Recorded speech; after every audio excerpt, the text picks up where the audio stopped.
Abdellatief is training us on how to source government funding for our Canadian projects. Now, in order to get to know Tarig a little better at a personal level, I like to do a mini interview. So Tarig, I got 3 questions for you. The first question is, what is your greatest accomplishment?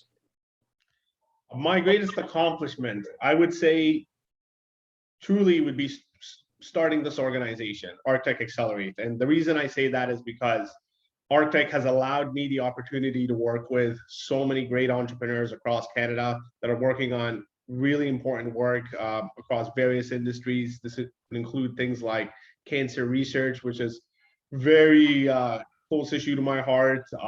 Also issues such as clean tech for the environment, entrepreneurs working on innovations for agriculture, for cybersecurity, and other innovations that really help to showcase Canada on the world stage and globally. And it also has provided me the opportunity to fund over $200 million to organizations throughout Canada. We've created over 500 jobs throughout Canada, and I would say by far this has been my greatest accomplishment to date. Beautiful. Now, I hope you have a bucket list, because I'm going to ask you what item on your bucket list excites you the most. Bucket list item. So that would be becoming, I want to get my private pilot's license. I come from a long line of pilots. My father, my grandfather, my uncles, they all started as military helicopter pilots who transferred over to the civilian flying as hobbies. So that's something I've always had the passion for doing. However, I never thought I would have the means to own my own plane, but it looks like there's a new plane called the Icon A4 that can take off water. I want to get my private pilot's license, and I want to purchase that plane, and I want to start getting to that hobby. That sounds exciting. So the third and last question, what do you think is the best decision that you've ever made? The best decision I've ever made was to follow my own destiny and make my own path. And this started off from school. I didn't listen to what my parents wanted me to go into, or my friends, any criticisms. I come from a culture where if you're not a doctor, an engineer, or a lawyer, your parents are ashamed of you. So I had to force them, and I had to convince them to let me go into business. And then I think they've seen the success I've had in business. And in fact, my parents have told me that they've been proud of me for not listening to what they've had to say, because they've seen the the fruits of, let's say, the labor. And also, I've just been happy. I don't feel like I've been working a single day since I've graduated school, which I'd say that has been my best decision to date. Perfect. Good. Now, participants, if you could please turn on your video. From Tarig's point of view, it is not very energizing to be looking at a bunch of squares with names in the middle. So if you wouldn't mind, please, if possible, turn on your video. Now, I ask that you stay muted, and if you've got any questions, type them into the chat. I'll pose them to Tarig during his talk. So rest assured, all your questions will be answered before we're done with Tarig. And finally, this workshop is going to be recorded, and you're going to be sent a link to the recording of Tarig's talk in a few hours. Having said that, I nevertheless encourage you to take notes, because the very act of taking notes is going to increase what you absorb. And some estimates suggest that your absorption rate increases by as much as 35%. Tarig, are you ready to knock our socks off? I am ready. All right. So I'll take over the admit function now. And would you like to talk or bring up your slides? Yep, I'm ready to go. I will start off by just a quick little introduction regarding myself. I'm Tarig Abdellatief. I'm the President of Arctech Accelerate. I'll get into a little bit more about what my organization does, but I want to quickly add to what Roger said. I'm going to be going through several, 2 different PDFs today, or 2 different PowerPoints rather. I'm going to be going over several PDFs and several websites. All of the different PDFs, Word docs, and PowerPoint presentations I will make available. So if you want to email me or contact me at the end of this workshop, we will be happy to provide that. As our time today is also limited, there's going to be I'm going to be going over each topic fairly quickly. So if at any point I am going too fast, and since I won't be seeing a lot of people's screens, please let me know, Roger, or somebody, please just speak up and let me know to slow down or to clarify something. Ready to rock now. I'm going to go ahead by sharing my screen.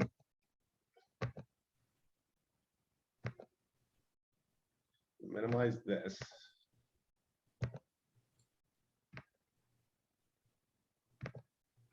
All right, so today's workshop is about sourcing government funding for your Canadian projects. Again, our company is Arctech Accelerate. We're a business development, grant writing, and lobbying firm launched in Ottawa in 2016. So we're not a very old firm, but we've grown quite substantially in that period of time. Funded organizations over $200 million. We have a team of 15 proposal and funding specialists. This includes PhDs, MBAs, engineers. All of us come from our own school of thought to provide a spectrum of expertise to our clients. And again, my name is Tarig Abdellatief, and I am the president. And in today's workshop, we are going to be learning how to search for and identify government funding for your Canadian projects, as well as your companies and organizations. As our time today is limited, my goal is to provide you with sufficient information so that you can begin the grant search process on your own. However, it's important to note that there's always more information that can be learned when it pertains to grant searching and grant writing. In today's workshop topics, we're going to start off by talking about preparing your company profile, and I'll get into what that is. And it's important to prepare before you start any government search.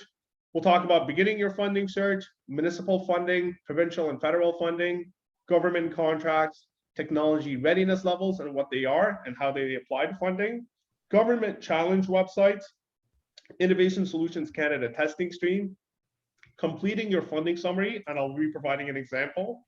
We'll also be discussing how to bolster your applications by utilizing government strategic plans, economics, Statistics Canada, as well as other data.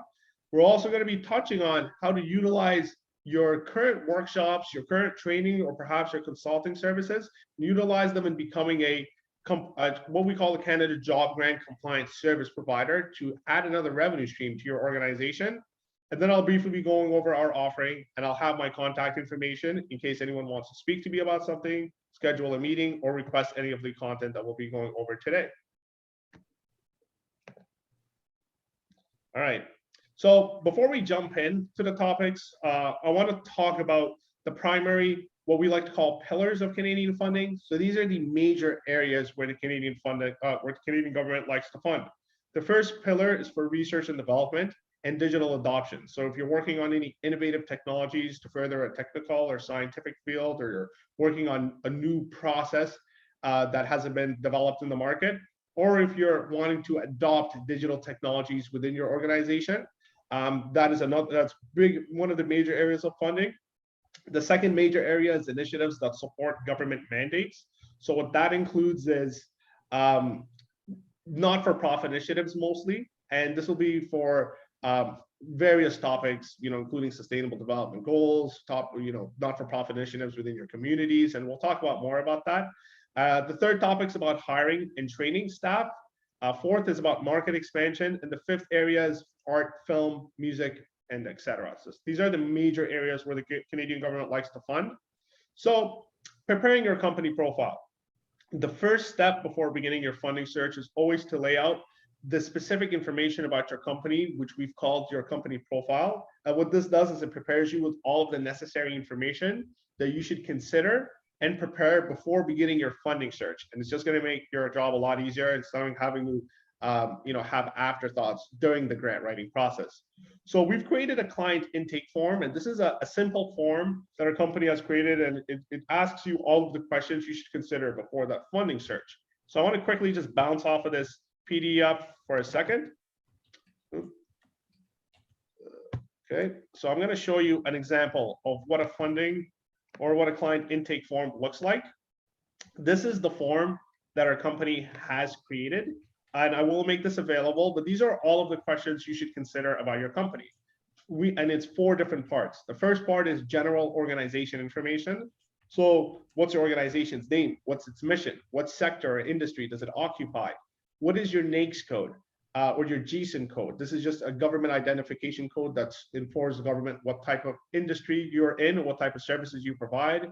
If you're incorporated, if so, are you for-profit or not for profit? How many organizations does it have? What date was it incorporated? The start of business operations, if it was different from the date of incorporations. Is your company women-led or led by any minorities or underrepresented groups? What year were you born? Certain grants do have a threshold of this. It's very, very rare, but this helps for, let's say, hiring grants, things like this, because that's part of the youth employment strategy. Where your organization is headquartered. Do you live near a BIA? Because you can access potentially BIA funding, which is a business improvement area. What province do you have a physical location in? So this is where you actually have an office, not where you plan to conduct business operations, because then we'll look into provincial funding. Do you have any academic partners or not-for-profit or charity partners? You can leverage these relationships to win grants. So it's so important to pre-identify what these relationships are. What's total gross revenue to date? Certain grants, for example, the Can Export SME program requires you to have to meet a certain threshold of revenue before you're eligible to apply, which is why we ask this. The second section is innovation. So this is where you can describe any innovative technology, service, or process that you're working on. And have you previously or do you currently access any government programs to ensure you haven't conflicted with or you don't conflict with any of the funding you may be currently accessing? What percent of your IP is Canadian? Have you started selling your innovation to the market? Is it unique to the market, and how? The third section is, why could you be looking for training? I mean, for government funding. Is it for hiring? Is it for training, facilities, R&D, marketing? Pre-listing out your costs before you start your search will help really speed things up. What's the total amount of funding you're looking for? It will help in narrowing down your funding search. So if you're looking for $1 million, you might not want to look for grants that are between $5,000 to $10,000, because it might not put a dent in what you're looking for. It could act as a waste of time. Do you have finances to contribute to the funding needs? Not all grants cover 100% of project cost. The majority, in fact, do not. So the more funding you have to contribute to the grant, to the program, or to your project rather, then the more programs will be available to you. Are you looking for grants, loans, VC, investment, or are you looking for scientific research, experimental development, tax credits? And the last section is training and hiring. So are you looking to hire personnel? For what roles? What's the compensation for each position? Would you like to train them on any tasks or in any skill sets? If so, what skill sets would you like to train them on? So once you have all of that information in place, then you should be all set to begin your funding search. And so it's also recommended to prepare a blank template for summarizing the grants that are of most interest to you before you start your funding search. And again, I'm going to quickly just jump off and show you an example of what a blank funding summary template will look like. And in this instance, this is how we create our funding summary templates before we begin the searches. We have them in 5 different sections, or 7 sections rather. Section 1 is grants. So this would be for a variety of different costs: training, hiring, R&D, facilities.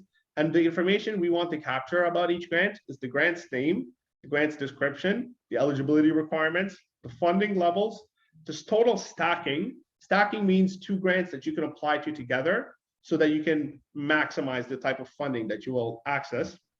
The purpose of the grant, the deadline, and then the source. The second section would be project grants and funding. So this is funding for a very specific type of project. And again, the metrics you'd want to capture are the same. Third section would be government challenges. These are just going to be, I'll get into what a government challenge is later on. Tenders and RFPs, contract acquisitions, training and certification funding is the next category. And lastly would be financing options. So those are, it's important to consider this document, because as you're going through your funding search, you will want to start including the data here, because at the end of the funding summary, you'll want to refer to your document instead of referring to hundreds of pages potentially when you're conducting a funding search. Tarig, are you open to a question? Absolutely. I imagine many of us are thinking what Sherry in fact asked. This looks like getting funding for yourself. What about when working for clients? If you don't understand the question, I'll ask Sherry to open her mic and Please. explain the question. Sherry, Sure. would you please open your mic and explain the question? As a consultant, I work with many different clients and they're looking for I see. funding. Okay, yes. To access your services? Correct. Okay, so we'll get to that. That's actually going to be towards the end of the presentation.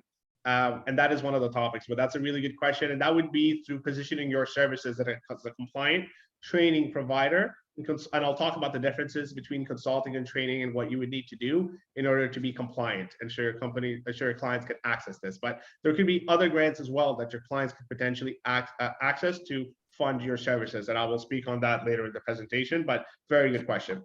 I have another question, if I can, but related to this. So what we're looking at right here, when you talk about getting all of your information done beforehand, is that something as a consultant I would do as well? If it's Perhaps, yes, perhaps, because you could have funding that is available not just for your clients to access your services, but also for your organization internally, perhaps for staff costs, hiring, marketing. There always could be options, so it is important. But does that help to answer your question? Yes, thank you. All right, excellent. No further questions. Back to you, Tarig. All righty, sounds good. And majority of the questions I think most people will find are going to be answered throughout the duration of the workshop. So if they're not answered now, likely I will answer them towards the end. So we will be reviewing a completed example of a funding summary towards the end of the workshop as well. Now, beginning your funding search, there's 3 levels of government: municipal, provincial, and federal, and each have their own funding programs. Municipal funding means your organization or company must be incorporated in the municipality that you're applying in. Additionally, your project must take place in the municipal jurisdiction you're applying in. So for example, if I'm in, I heard Edmonton earlier, that would be a municipality, that city of Edmonton. So they only want to fund organizations and companies that are in their municipalities or doing projects within their municipalities, as common sense would say. The second is provincial funding, meaning your organization or company must be incorporated in the province that you're applying under. Additionally, your project also must take place in the provincial jurisdiction you're applying in. I'm going to move this, it's just a little bit intrusive. So federal funding means your organization / company must be incorporated anywhere in Canada and you'd be able to apply. Question, Tarig? Yes. What about sole proprietorships? Sole proprietorships, for the most part, are not eligible because they're not incorporated. Thank you. So, but some grants they will be, and I can get into those differences. So municipal funding, there's almost 4,000 municipalities in Canada. I think it's almost 33,800 and something right now. Each municipality again has their own funding programs, and since there's so many municipalities and each municipality can have many different funding programs, it's really hard for the government to create some sort of a portal or to create one source where you can see all of these grants. So what you have to do for the municipal funding is literally utilize search engines, Google, to find the applicable municipality that you're in and do a very simple funding search. So I'm going to do a couple of examples with you just to show you how simple it is to find municipal grants. You're essentially typing the city you're in and typing municipal funding or municipal grants and go to the website. So I'm going to show you 3 different examples, 3 different cities. I'll start off as I shown, Toronto. So if you go Toronto municipal grants on Google, you'll see www.toronto.ca. You'll always want to go to the website that is directly owned by the municipality. So if you click www.toronto.ca, you'll see a page with grants, incentives, and rebates. So there'll be your grants for a variety of different projects. There's arts and culture grants, basement flooding protection subsidy program, building permit rebate, capacity buyback program for facades. There's many different pages, but then you'll see the description of the grant and the category that it's in. If you want to quickly review the grants or review the programs, you'll notice one thing is each municipality is going to have their own problems that they'll want to address. So the programs will look slightly different. And one other thing that you'll notice is majority of municipal grants are going to be positioned for not-for-profit organizations, because essentially what this is it's an initiatives, they're projects, which are going to be initiatives that support government mandates. And they don't like seeing companies profiting from money that should be going towards a mandate, which is why they're usually reserved for not-for-profit organizations. But again, going back to the arts and culture grant, you'll see information in each grant about the eligibility criteria. So you can begin to copy and paste the specific information regarding the grant into the template that was earlier provided. It'll also show examples about local arts and service organizations, the cultural festivals funding program. So these are all different programs that will have their own eligibility requirements, their own funding levels. To capture the full information about the grant, you usually will see program guidelines.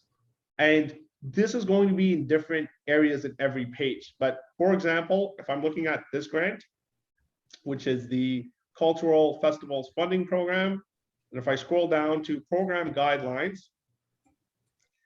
this is where I'll see all of the information that I will need to know about the grant. So I can begin, copying and pasting and curating the information into my blank template so that I can go back and refer to each of the grants. So for example, that was Toronto. If we want to try another city like Edmonton municipal grants, you'll see edmonton.ca. You always want to be going to the municipality's website to see programs administered directly by the government. So we land on this website and you'll see, again, it's going to be a different structure. So there's not a very clear way of seeing where these grants are. You essentially just have to scroll down and read where they have the grants. You'll see active grants and funding. There's grants for communities, grants for community leagues and neighborhoods. Then there's general grants. Each of them, they'll have descriptions about what type of grant or what type of program you want to execute by running this grant. And when you click on one of them, again, you'll see information about the grant, some high-level information, why it's created. So it's targeted to neighborhoods, commercial areas, the types of grants that are offered. So there's 3 types of grants under this stream, and each stream will have their own program guides and applications. So again, once you find something that's of interest to you, you'll want to click the program guide, pop it up, read it, and then see how, and then curate the information into your blank funding summary. And again, towards the end of the presentation, we're going to take a look at a completed version to see what that looks like. So now we finished some examples for Toronto, Edmonton, and Alberta. Now, again, as I mentioned, you're going to notice the vast majority of municipal funding programs will be for not-for-profit organizations. However, there will be some grants and funding available for for-profit organizations as well, but not many. So just take that into account. Now, again, each municipality's website is slightly different in structure, but all necessary information will be provided in order to summarize your grants from each website. So that's municipal funding. Now I want to talk about provincial and federal funding. With respect to provincial and federal funding, as there's not as many provinces, or there's one nation, it's easier for the government to manage provincial and funding programs. So they've developed a portal to help you search for provincial and federal funds. And this portal, let's take a look at it right now.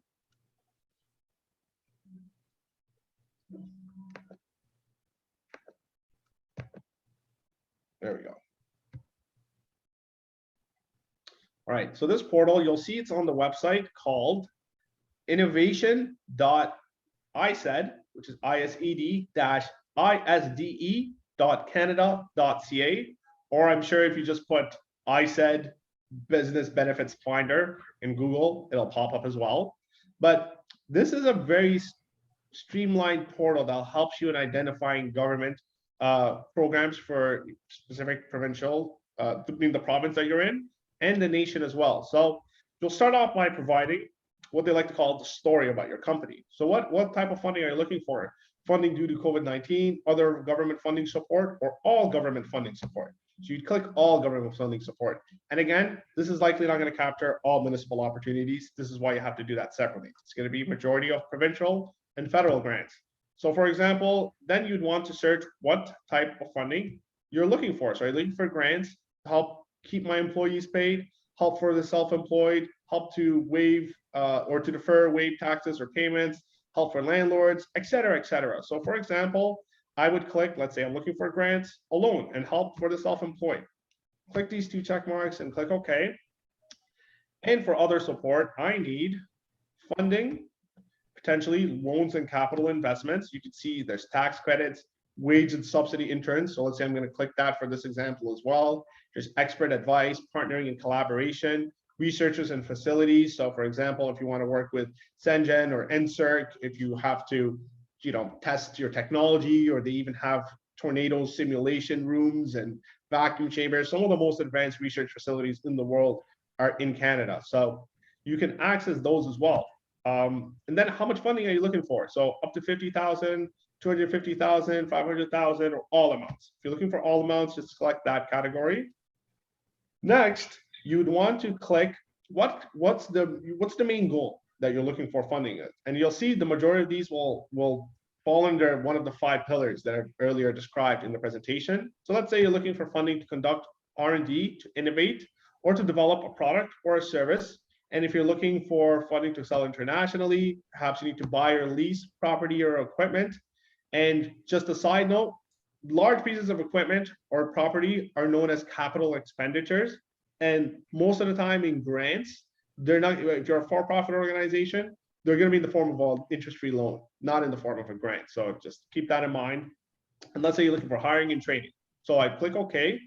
Next section is they want to know a little information about your project. So let's say you got plans in the advanced manufacturing, or in the, it could be in agriculture, aquaculture, clean tech, computer, electronic software, it could be in service innovations, tourism, space, many different categories here. Or if you don't know, click, or if you're other, click other, or if you don't know, click any, and that'll help, ensure that you don't let any opportunities get weeded out before you got a chance to review them.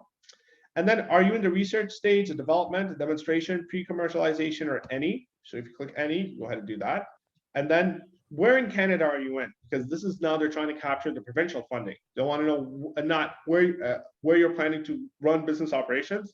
This is where you're incorporated and where you have physical location. So if you're in British Columbia, you click British Columbia, or anywhere else in Canada, click the applicable province. Ontario is split in 2. So northern region, like Sudbury, Thunder Bay, things like that, or southern region like Ottawa, Toronto, and let's say we're in Ontario for this example.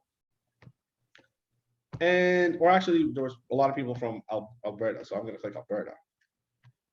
And then, what business are you in? Are you in agriculture, agri-food, mining, gas, et cetera, but you will have already defined all of these questions you'll find by completing the intake form. So the intake form that I went over in the beginning of the presentation, that'll provide you with all the information that you can quickly start selecting all of the applicable answers. So if you're in retail or wholesale or services or tourism or environmental sciences, pick your industry. Or if you're not sure, click not sure.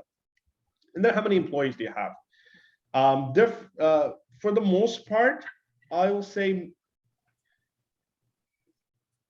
60 to 70% of grants are positioned to organizations that have at least 2 to 3 employees, at least or more, and are financially stable. You will find grants available to you if you don't meet that category, but I'm just talking about how most grants are positioned.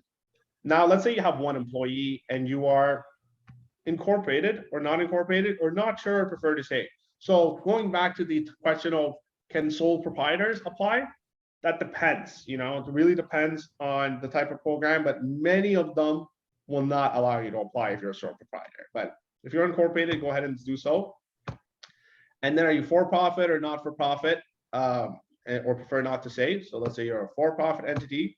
And then these are some more metrics about you or your company, because there are grants and programs that allow or provide you more points if you are an underrepresented community, such as Indigenous, Black, Canadian, racialized community, women, language minorities, LGBTQ2+. Any one of these, you can select as many that apply to you. So if you're Canadian, if you're a woman, or if you are under 40, rural resident, whatever it is. So let's say you click OK. Then finally, you can select if you want to be shown only programs accepting clients or programs accepting and not accepting clients. So programs that are open or closed. So if you're looking for programs only accepting clients, which I recommend to do, because if you go to all programs, this exercise will be rather daunting. There'll be so many grants. So clicking your results. Tarig, Now, are you open for a couple of questions right now? absolutely. Sherry is asking, where do First Nations bands fit in? Would depend on who owns. So for example, if it was a First Nations individual who owned the company, that would fall under there. But the bands, it would really depends on how it's structured. So a lot of, like all members of the band, they'll have additional, let's say, considerations given to them when they apply for grants. But the band itself, I would need to see how that's structured. Okay. Does that make sense? Hector asks, what if you don't have anyone on payroll but operate with subcontractors? That does not disqualify you from any grants. You can still put 0 and it will still populate the grants. Okay. I think I suspect Hector is asking, what if you don't want to hire an employee, but you do want to hire a subcontractor? You can't hire a subcontractor. That would be an oxymoron, because if you hire them, then they're an employee. But if you want to subcontract them for your work, that could potentially be an eligible cost under one of the grant programs. But we'd first, before knowing if you can utilize a subcontractor as one of the eligible costs, you'd first need to capture the grants that are applicable to you, summarize them, and then see what each grant allows, if that makes sense. Okay. And the last question is, Keen is asking, what if the director is not a Canadian resident? It doesn't matter if the director is not a Canadian resident, it's the Canadian entity itself. So the organization, where is it incorporated? Keen, do you want to come on? Do you want to open your mic and elaborate on your question?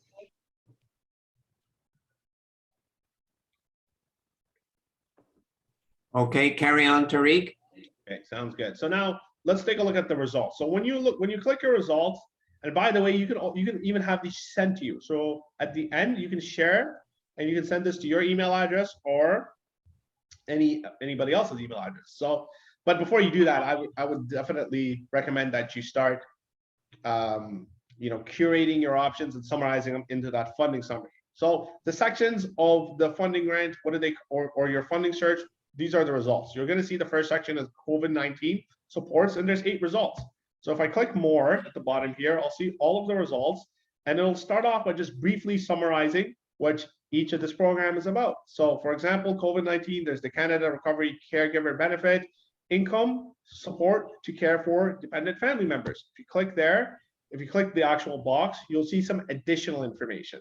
So this is more detailed information about the grant, its status, and when it's closing, some information about the funding it provides, the funding limits, and information about the eligibility requirements. And there can be additional information about how the grant works at the bottom here. If you do want to read more, you can always click the program website to see the full scope of what they're going to be showing. So again, there's going to be a variety of different programs here that are related to COVID-19 supports. Next would be funding. Funding is going to be the main box because this is going to be general grants that are applicable for a variety of different projects.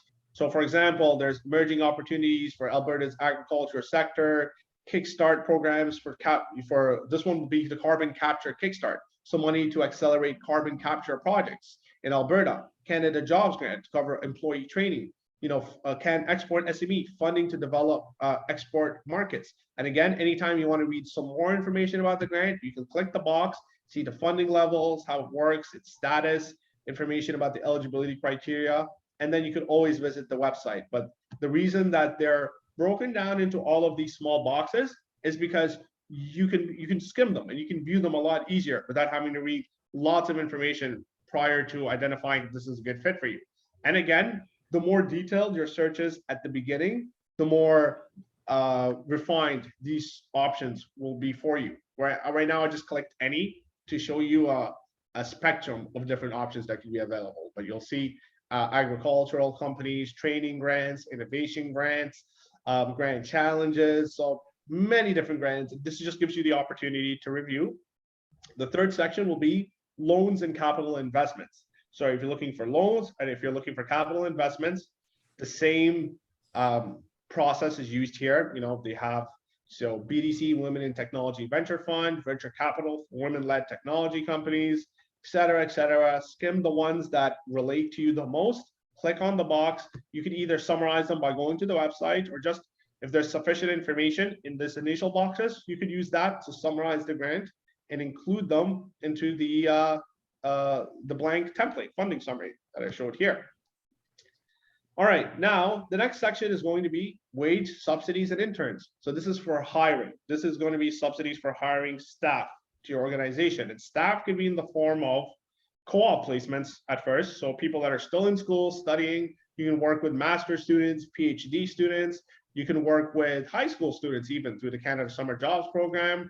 You could work with, you could also hire internships for as long as 12 months or even up to 5 years in certain instances. If, let's say, a person is doing half their time with you, half their time with the university. But this is where you can begin viewing a variety of different hiring grants. So for example, you'll see Digital Skills for Youth program. I click it and I'd see, oh, this could provide me up to $30,000 to cover the wages and associated training costs when I hire a post-secondary graduate between the ages of 15 and 30 years old.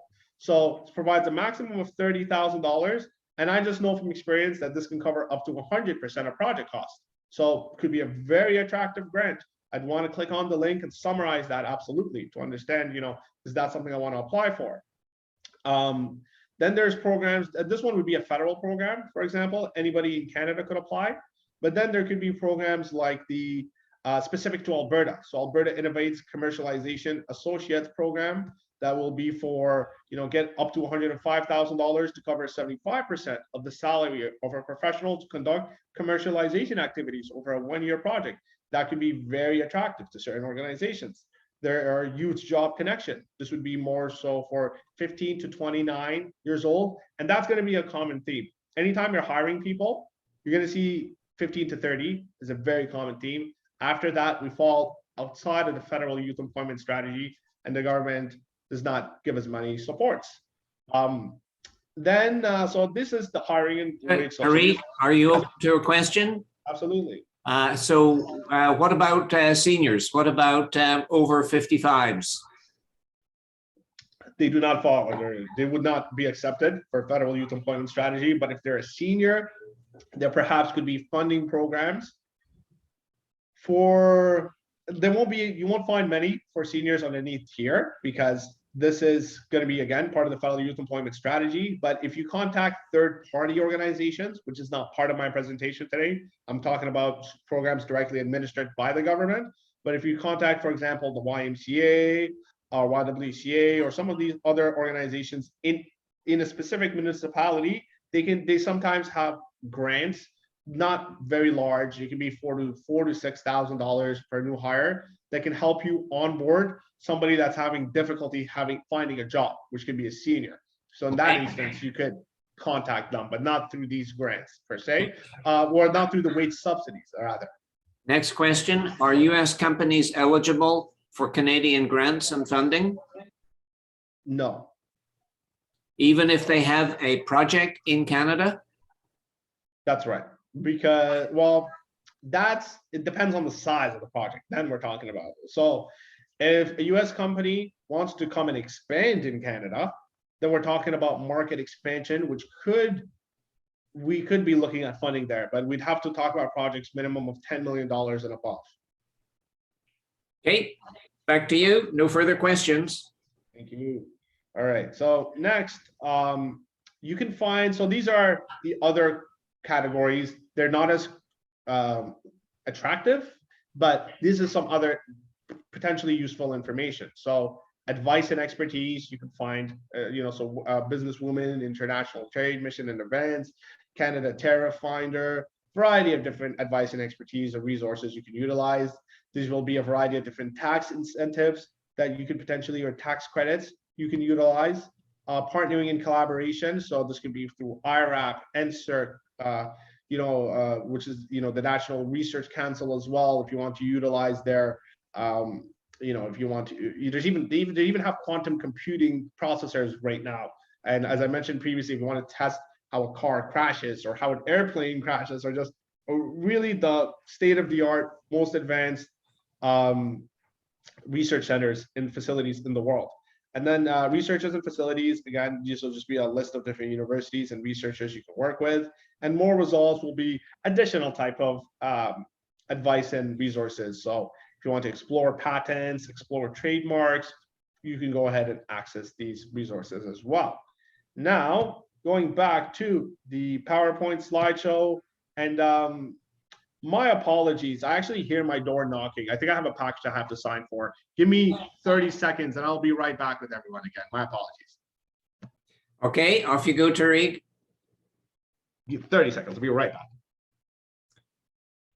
30 seconds. Let's see if he can actually sign for a parcel and get back in 30 seconds or less. Roger, this is a really valuable segment about information. Thank you so much for making this happen.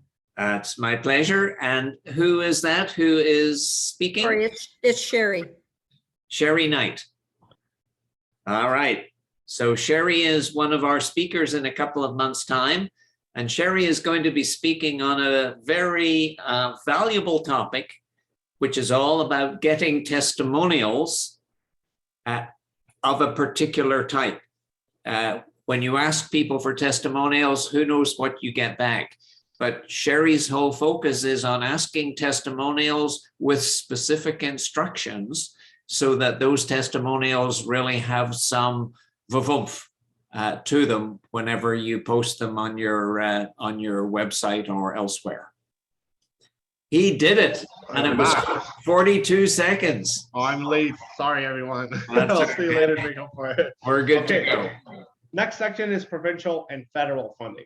So, oh no, we just went over this. Okay, so I went over the provincial and the federal funding, which is, through that link that I just discussed. Now, next slide is, I just showed examples of how to complete a funding search. So one other thing I'll briefly touch on is it's also important to utilize provincial and federal websites, as there's certain instances where the portals will not capture all of the provincial opportunities.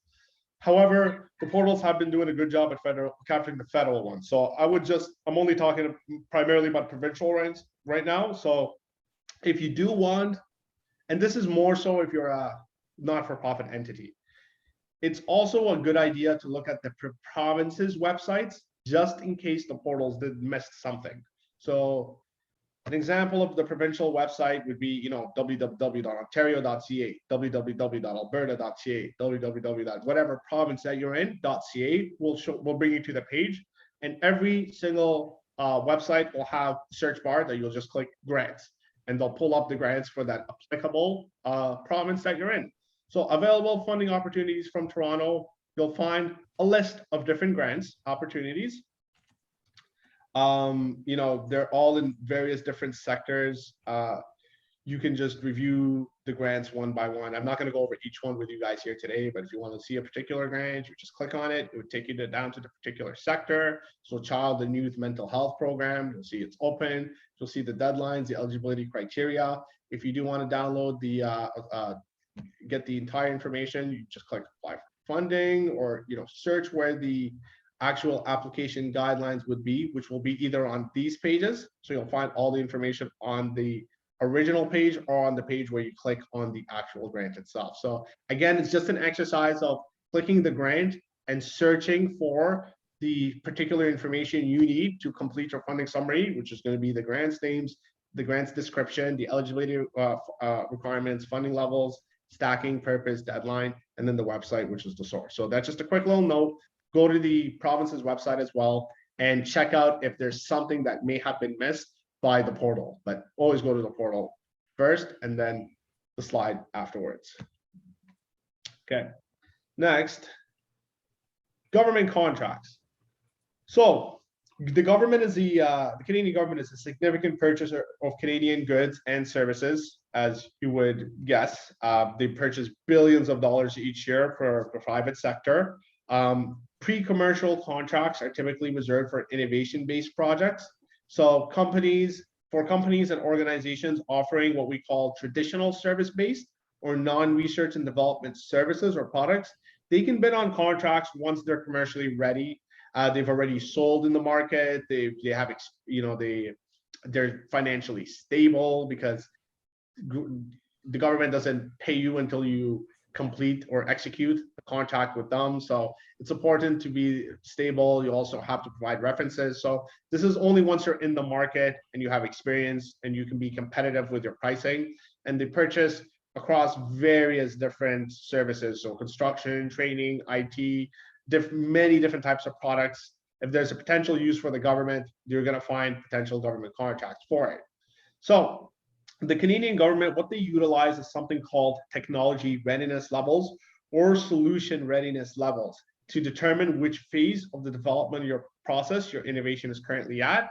And at different stages of the development process, you'll have different contracts that are available to you.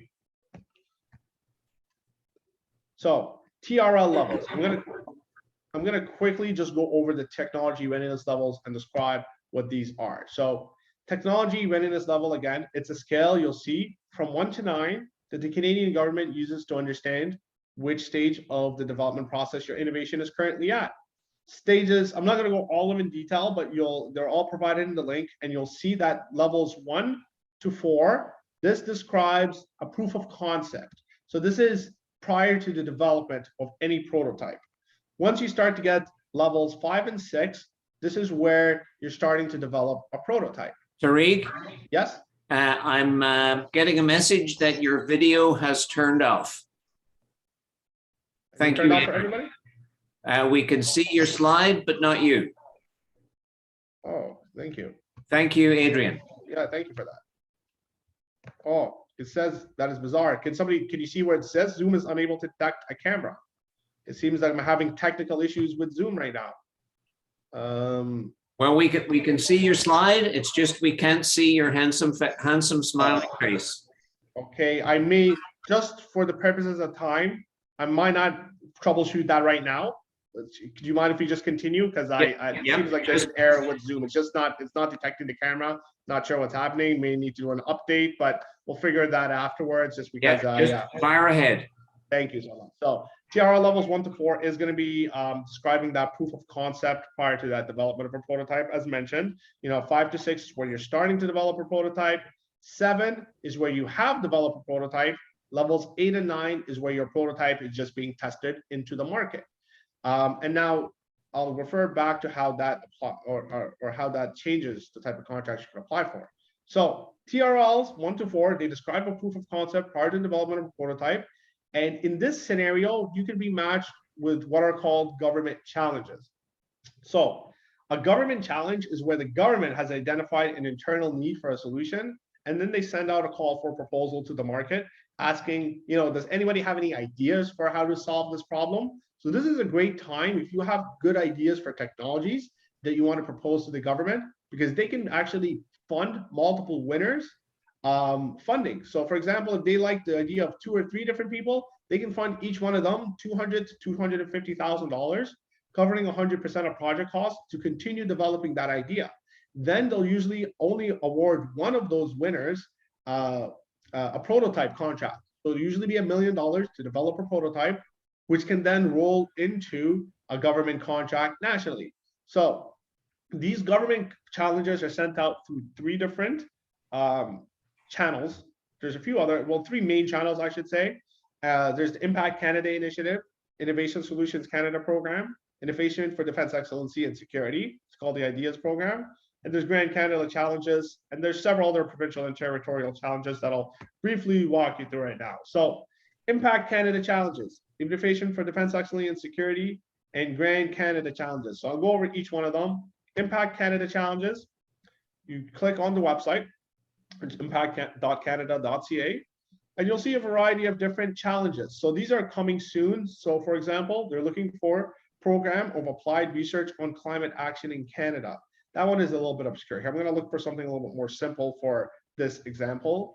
So you'll see a variety of different challenges. So the Afri-Plastics Challenge, Northern Housing Supply Challenge, the Deep Space Healthcare Challenge, the Crush It Challenge. So this is not for technologies that you have already developed a prototype for. is if you have ideas for how to solve any of these problems, you can click, for example, if I go to the Afri Plastics Challenge, which is open, they're tackling marine plastics in sub-Saharan Africa. So you will see the problem statement regarding, what they're funding. And these are the different rounds of the words, they call it strands for funding. Seems the first strand is closed, the second strand is closed, and the third strand is launching December 2021. But just for the sake of this example, we'll talk about how the pricing works. So semi-finalists for this challenge are picking 30, and each were going to receive a £5,000 grant.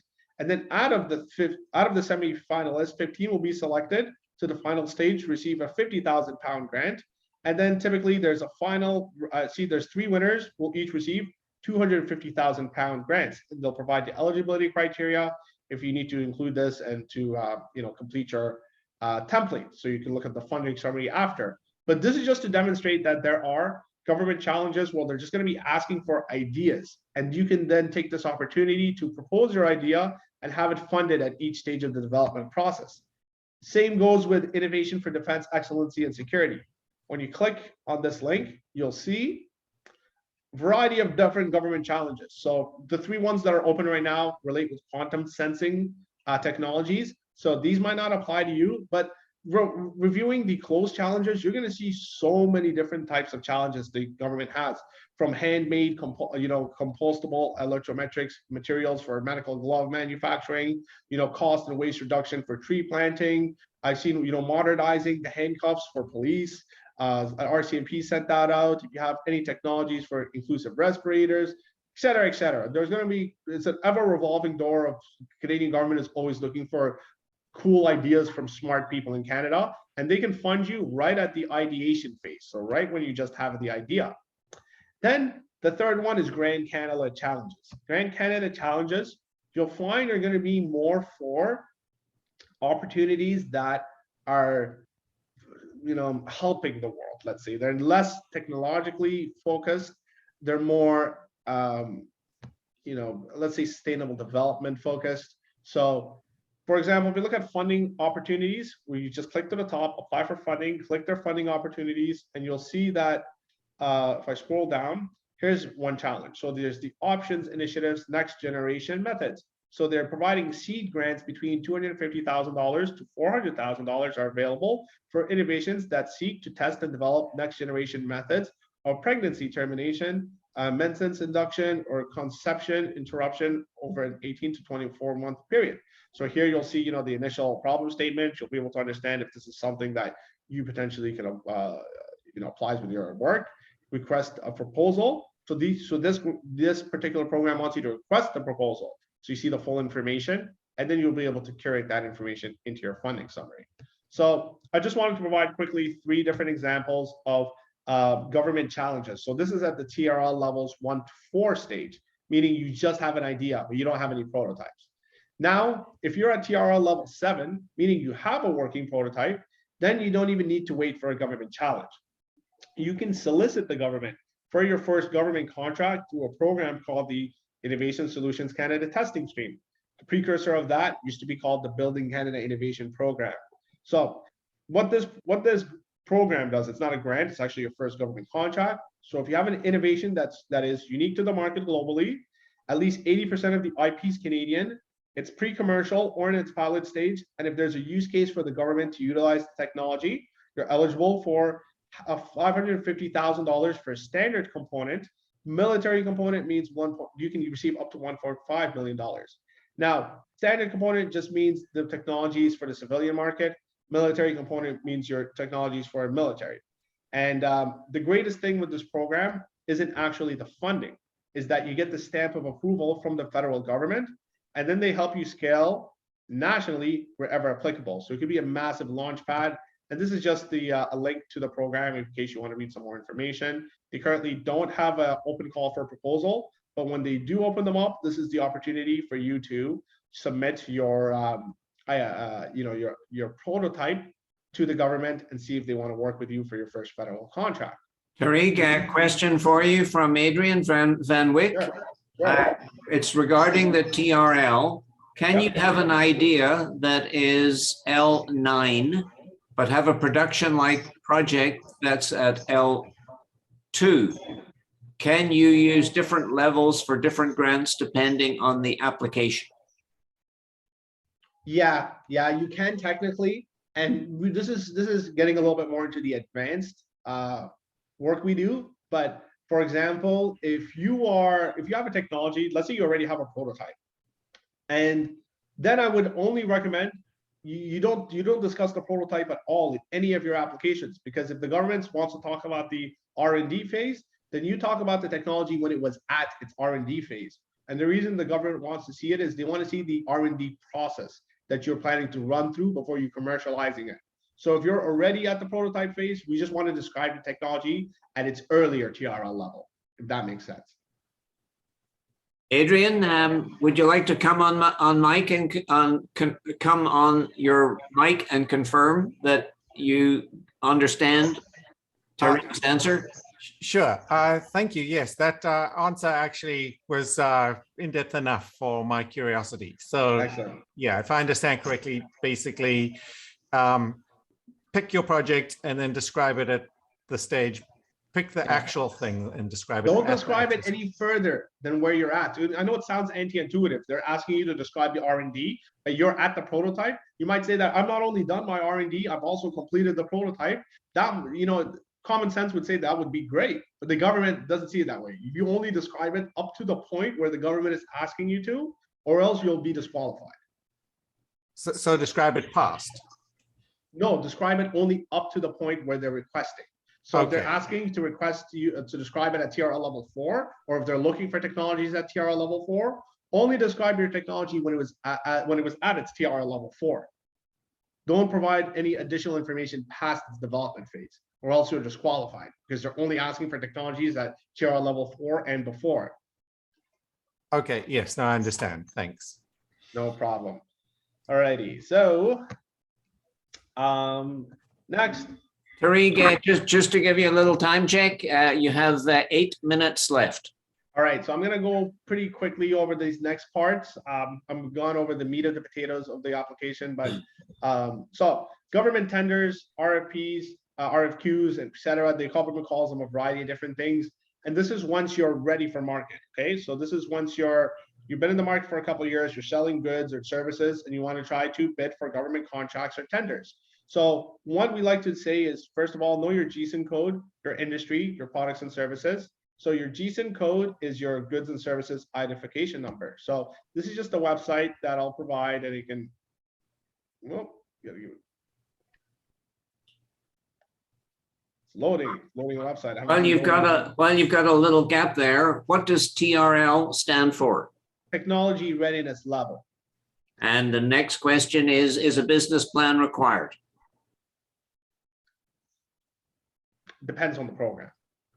Okay, back to you. But most of them no, because they'll just ask you to define it in the application. So this is just a website that has all of the various services GSIN codes. So you'll click the the types of services or goods that you're providing, find your applicable GSIN code, and that can be utilized when you're completing a search. Now, back to the presentations, it's recommended that you're at least 2 years in business to be competitive. You have to be financially stable, because the government payment is not immediate, and government contracts are constantly revolving. So it's important to check often, bi-weekly or monthly.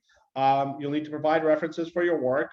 And the 3 resources, you've got your MERX website, the buy and sell website, Canada Buys website. For example, and I'm going to just touch on these. For these websites, buy and sell. So this is a main Canada website, or there we go. Or buy and sell.gc.ca.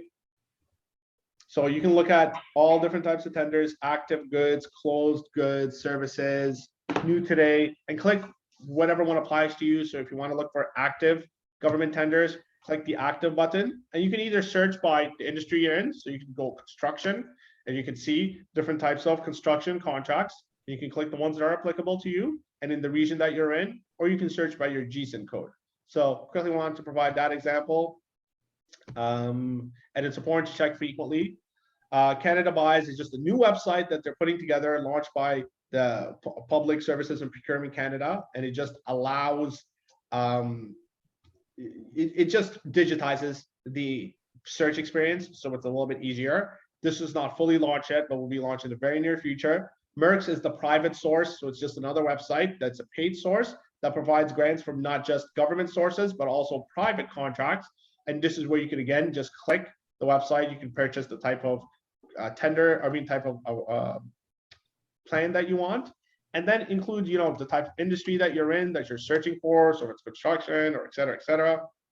You can find the contracts that apply to you. I spelled that incorrectly, but. Tarig, Kevin wants to know, what does financially stable mean? That you are self-sufficient, that you're sustainable, that you're not just in debt, that you're making money. Thank you. Okay, next slide here. So now, completed funding summary. I'm going to just show you guys a quick example of a completed funding summary. So now let's say you've gone through this entire exercise. Here's an example. We have previous permission from this client to show what a completed funding summary for us looks like. So when we send it together, we'll say, for example, the purpose of this project is to analyze a client, create a funding strategy with the expertise of an Arctech proposal funding specialist, develop proposals with the highest chances of approval for funding, and then we'll list the grants at a high level in the correct order that we want to apply. And then at the bottom, you'll see, for example, grant one, it'll be the grant's description, the eligibility requirements, the funding levels, the stacking purpose, the deadline, the source. And then you can have an option here where you can put proposed project one. Now you can write down a few sentences at a high level about your proposed project. You know, grant two, again, you know, summarize the grant that you're looking at. Then you will see proposed project two. This is where you can describe the project that you will want to do for each grant. But this is just so now you've already narrowed down the grants that are most of interest to you. So you can refer to one document, and it makes it easier to create a plan. So once you know all of the grants you want to apply to, and you've created your proposed projects at a high level, you can then kind of create a timeline. You'll know what grants you want to apply to at each time of the year, depending on the deadlines and, you know, when you'll have certain metrics defined. So that is a quick example of,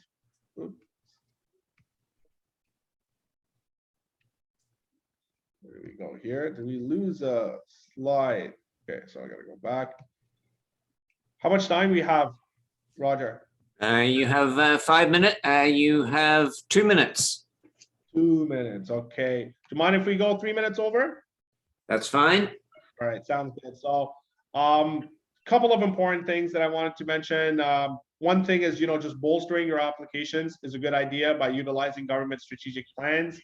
I can potentially save this for another topic, but I just want to quickly just show you guys a PDF that has, here are all of the different federal, provincial budgets that when you're writing applications, it's important to, you know, cite instead of just educated guessing, cite in the, or pull out information from government budgets to cite how they've already endorsed your solution or how your solution is going to solve an existing government pain point. So there's a variety of different links here I can make provided to you.